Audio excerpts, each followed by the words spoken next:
Hello दोस्तों, welcome back to my channel. हमारा topic चल रहा है विकास की विमाएँ।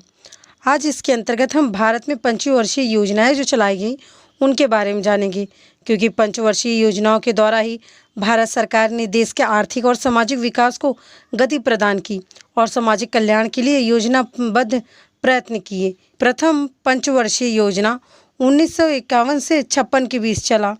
दिसंबर 1946 में श्री केसी नियोगी की अध्यक्षता में सलाहकार योजना बोर्ड की स्थापना की गई, जिन्होंने योजना आयोग स्थापित करने की सलाह दी। उसी सलाह को ध्यान में रखते हुए 15 मार्च 1950 को राष्ट्रीय योजना आयोग यानी नेशनल प्लानिंग कमीशन की स्थापना की गई, जिसके प्रथम अध्यक्ष स्वर्गीय पंडित जवाहरलाल नेहरू बने। इस आयोग ने 16 माह के विचार विमर्श के बाद 5 वर्ष का विकास कार्यक्रम प्रस्तुत किया। यह योजना 1 अप्रैल 1951 से 31 मार्च 1956 तक 5 वर्ष की अवधि के लिए बनाई गई। इस योजना में 1960 करोड़ रुपए खर्च किए गए।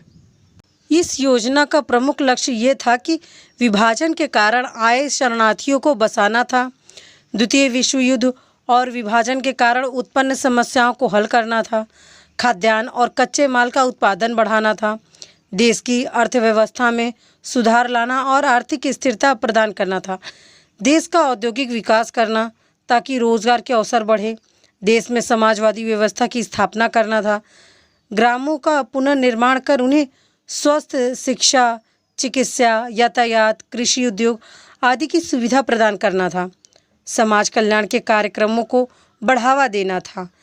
इस तरह से प्रथम वर्षीय योजना में ये सभी कार्य किए गए। द्वितीय पंचवर्षीय योजना के बारे में अब हम जान लेते हैं।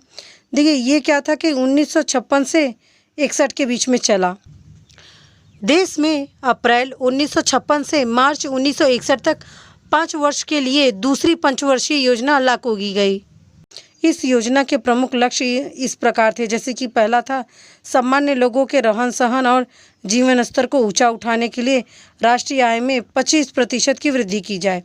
दूसरा उद्देश्य था मूल जो उद्योग थे और जो भारी उद्योग था इनका विकास करना था, लोगों को अधिक रोजगार के अवसर प्रदान कराना था, समाज में व्याप्त आर्थिक विषमता को समाप्त कर आय एवं संपत्ति का समान वितरण करना भी इस द्वितीय पंचवर्षीय योजना का लक्ष्य था।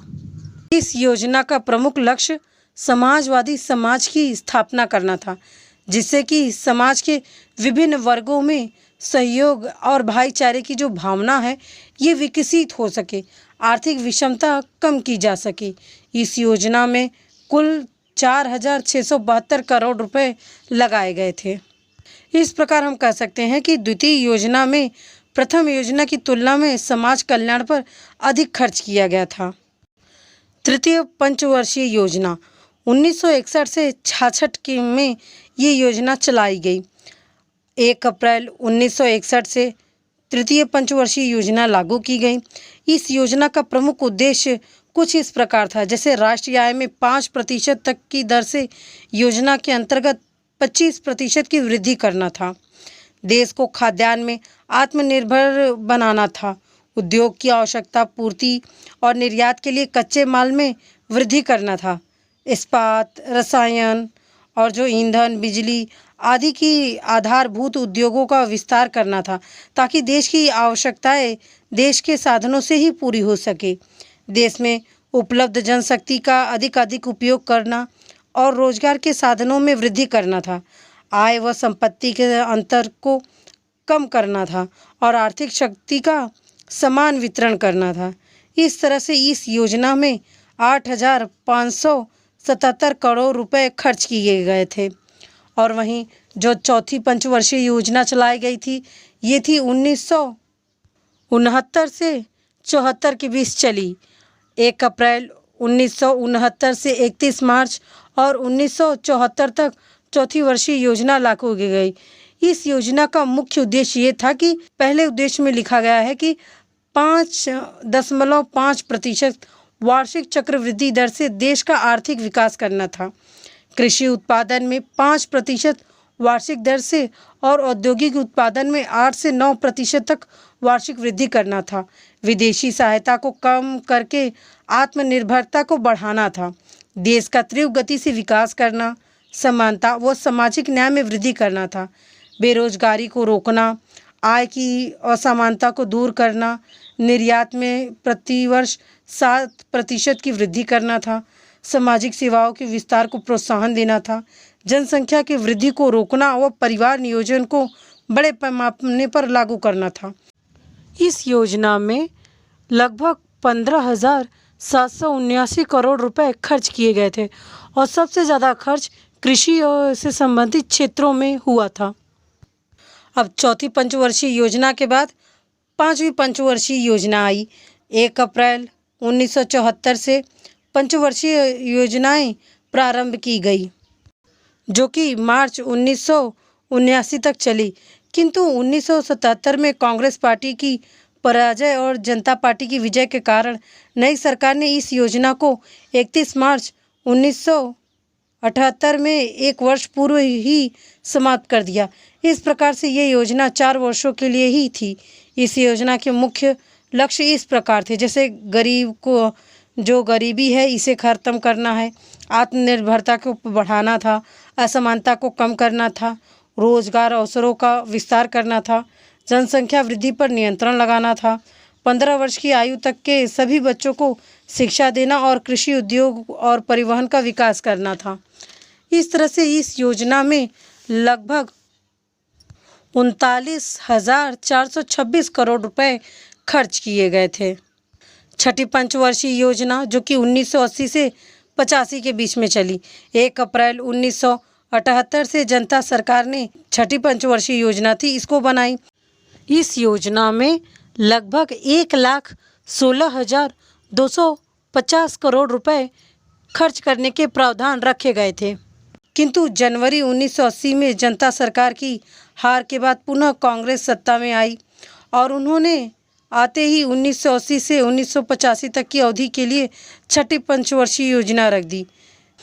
इस तरह से इसका उद्देश्य ये रखा गया कि विकास दर में महत्वपूर्ण वृद्धि किया जाए, आर्थिक व तकनीकी क्षेत्र में आधुनिकीकरण को बढ़ावा दिया जाए, गरीबी व बेकारी को समाप्त किया जाए, आम जनता के जीवन में सुधार लाया जाए, क्षेत्रीय असमानता को कम किया जाए, छोटे परिवार के सिद्धांत को लागू किया जाए, जनसंख्या को नियंत्रित किया जाए, विकास में सभी वर्गों से सहायता लिया जाए।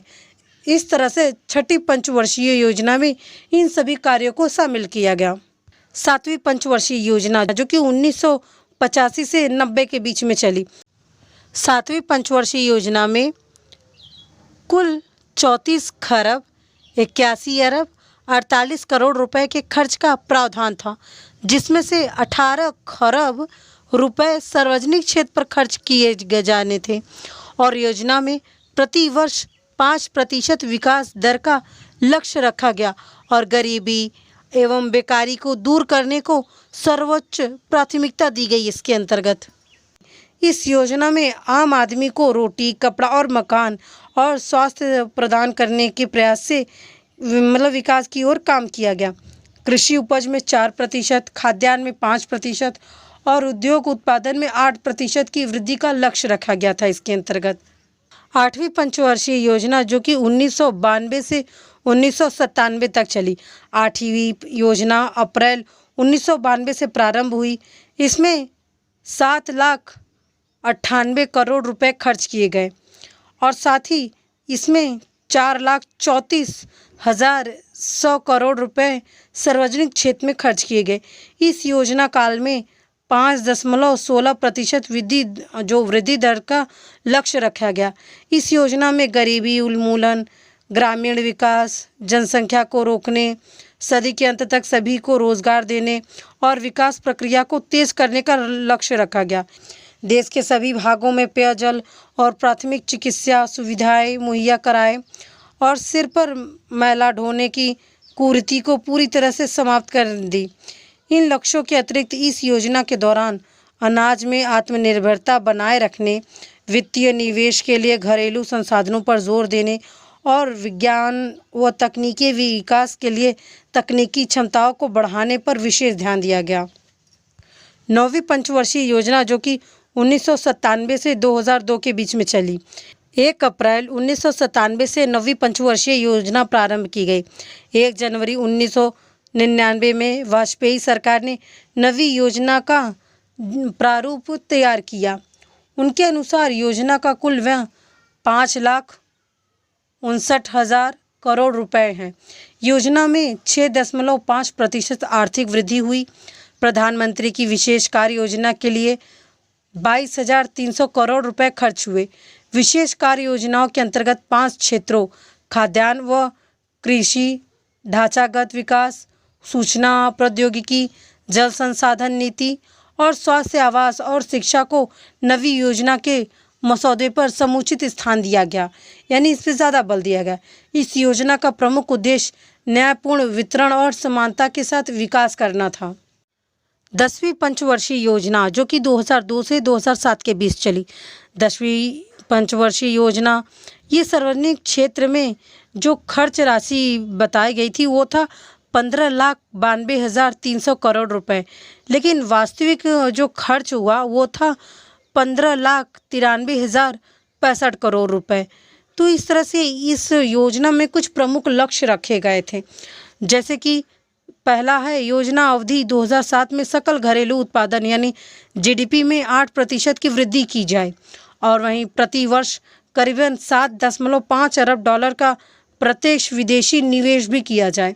5 वर्ष में सार्वजनिक उपकरणों जो खर्च है वो करीबन 78,000 करोड़ का निवेश उसमें किया जाए और साथ ही योजना अवधि में 5 करोड़ रोजगार के अवसर को भी सृजन किया जाए, मतलब बनाया जाए रोजगार के अवसर। और 2007 तक साक्षरता दर 75% की जाए। और साथ ही एक पॉइंट और रखा गया कि 2007 तक शिशु मृत्यु दर घटाकर 45 प्रति हज़ार कर दी जाए। और एक था कि 2007 तक जो वन अंशादान बढ़ाकर 25% किया जाए, यानी कि जो वनों की कटाई थी उसमें तेज़ी से हो रही थी, तो उन वनों को जो काट दिया गया था उसे दोबारा से हरा भरा करने की जो कार्य था वो किया गया। निवेश दर सकल घरेलू उत्पादन जीडीपी की 28.4% बढ़ाने का भी प्रावधान रखा गया और साथ ही घरेलू बचत दर सकल सब उत्पादन का करीबन 26.8% हुआ। और एक पॉइंट रखा गया इसी के अंतर्गत लक्ष्य में कि विदेशी पूंजी पर निर्भरता जीडीपी 1.6% हो कर पाएँ। और साथ ही एक पॉइंट और रखा गया इसके अंदर कि कर संग्रह यानी जीडीपी के 8.6% बढ़ाकर 10.3% करना है। 11वीं पंचवर्षीय योजना जो कि 2007 से 2012 के बीच चली। 11वीं पंचवर्षीय योजना में सार्वजनिक क्षेत्र के कुल परिव्यय में 36,44,718 करोड़ रुपए खर्चे हुए और साथ ही 21,56,571 करोड़ रुपए केंद्रीय योजनाओं के लिए खर्च किए गए और साथ ही 14,88,147 करोड़ रुपए राज्य योजनाओं के लिए खर्च किए गए। और 12वीं पंचवर्षीय योजना जो कि 2012 से 2017 के बीच में चली। पंचवर्षीय योजनाओं की सतत श्रृंखला में अंतिम और 12वीं पंचवर्षीय योजना 1 अप्रैल 2012 से प्रारंभ होकर 31 मार्च 2017 को समाप्त हो गई। 12वीं पंचवर्षीय योजना में त्रिउदाहरणीय और अधिक समावेशी विकास हुए। इसमें क्या था कि केंद्रीय दृष्टिकोण के आधार पर तैयार की गई थी ये। हालांकि इसका अंतिम रूप अभी प्रकाशित नहीं हुआ है, लेकिन इसके दृष्टि से प्रारूप से कुछ पहलू पे फिर भी समाजशास्त्रियों ने प्रकाश डाला। जैसे कि पहला है विकास लक्ष्य, जिसमें योजना आयोग ने 12वीं योजना में विकास के वैकल्पिक लक्ष्य प्रस्तावित किए थे। इसी के अंतर्गत वित्तीय संसाधन पे काफ़ी खर्च किया गया। 12वीं योजना में ऊर्जा के ऊपर भी खर्च किया गया, परिवहन में, ग्रामीण जो रूपांतरण है यानी ग्रामीण क्षेत्रों में जो विकास के जो कार्य हैं उनमें भी दिए गए और साथ ही कृषि क्षेत्र में भी काफ़ी हद तक खर्च किए गए थे और निर्माण क्षेत्र में भी इसमें खर्च किए गए थे। स्वास्थ्य क्षेत्र में शिक्षा और दीक्षा है, इसके विकास के लिए भी कार्य किए गए थे इसके अंतर्गत। और इसी में इनोवेशन पे भी काम किया गया, ताकि भारत की जो विकास है या भारत की जो गति तेज़ी से बढ़ रही है, इसे और नया मोड़ दिया जा सके। भारत की पंचवर्षीय योजना है, जो कि 12वीं पंचवर्षीय योजना की समाप्ति 31 मार्च 2017 के साथ ही ये योजना समाप्त हो गई। इसके स्थान पर स्थापित नीति आयोग द्वारा 15 वर्षीय दृष्टिकोण पत्र और 7 वर्षीय रणनीति और साथ ही 3 वर्षीय कार्य योजना बनाई गई। अब उसी पे कार्य चल रहा है। तो आज के लिए बस इतना ही। आई होप आपको ये वीडियो अच्छा लगा हो तो मेरे चैनल को सब्सक्राइब करना ना भूलें, मुझे सपोर्ट करें। धन्यवाद।